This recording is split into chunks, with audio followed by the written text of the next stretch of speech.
அன்னைக்கு ஒரு நாள் காலையில ராஜேஷ் ரொம்ப டென்ஷனா ஆபீஸிற்கு கிளம்பிக்கிட்டு இருந்தாரு. மீரா காலையிலேயே சொல்லிட்டேன்ல, இன்னைக்கு எனக்கு ரொம்ப முக்கியமான மீட்டிங் இருக்குன்னு. அந்த நீல கலர் சட்டைய இன்னும் அயர்ன் பண்ணாமயே வச்சிருக்க. உனக்கு எப்பவும் இதே வேலையா போச்சு. மீரா அமைதியா சமையல் கட்டுல இருந்து வராங்க. சாரிங்க. நேத்து ராத்திரி பையனுக்கு கொஞ்சம் உடம்பு சரியில்லையா? அதான் கவனிக்காம விட்டுட்டேன். இதோ 5 நிமிஷத்துல பண்ணி தந்துடுறேன். எப்ப பார்த்தாலும் ஒரு சாக்கு சொல்ல வேண்டியது. உனக்கு என் வேலை மேல அக்கறையே இல்ல. அப்படின்னு சொல்லிட்டு ராஜேஷ் கோபமா வேற ஒரு சட்டைய போட்டுக்கிட்டு சாப்பிடாமலேயே ஆபீஸிற்கு கிளம்பி போயிட்டாரு. ஆபீஸ்ல வேலை நடுவுல ராஜேஷ்க்கு ஒரு ஃபோன் வருது. அது அவரோட பழைய நண்பன். அவன் தன்னோட விவாகரத்து விஷயமா பேசி வருத்தப்படுறான். சின்ன சின்ன விஷயத்துல ஆரம்பிச்ச சண்டை இப்போ பிரிஞ்சு போற அளவுக்கு வந்துடுச்சுடா.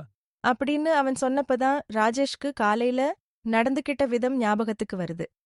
நேத்து ராத்திரி மீரா பையனுக்காக தூங்காம முழிச்சிருந்தது அவருக்கு அப்பதான் உரைக்குது. சாயங்காலம் ராஜேஷ் வீட்டுக்கு வராரு. வழக்கம் போல மீரா காஃபியோட வராங்க. முகம் வாடி இருந்தாலும் ராஜேஷ் பார்த்த உடனே புன்னகைக்கிறாங்க. மீரா, இங்க வந்து உட்காரேன். என்னங்க இன்னும் கோவம் குறையலையா? இல்ல மீரா, காலையில நாம வந்து அப்படி பேசியிருக்கிறது கூடாது. பையனை பார்த்து கேட்டதுல நீயும் டயர்டா இருப்பன்னு நான் யோசிக்கவே இல்ல. தெரியாம கத்திட்டேன். என்ன மன்னிச்சிரு. பரவாயில்லைங்க. நீங்க டென்ஷன்ல இருந்தீங்கன்னு எனக்கு தெரியும். எனக்கும் கொஞ்சம் வருத்தமா தான் இருந்தது. ஆனா இப்போ நீங்க இப்படி வந்து பேசின உடனே எல்லாம் மறந்து போச்சு.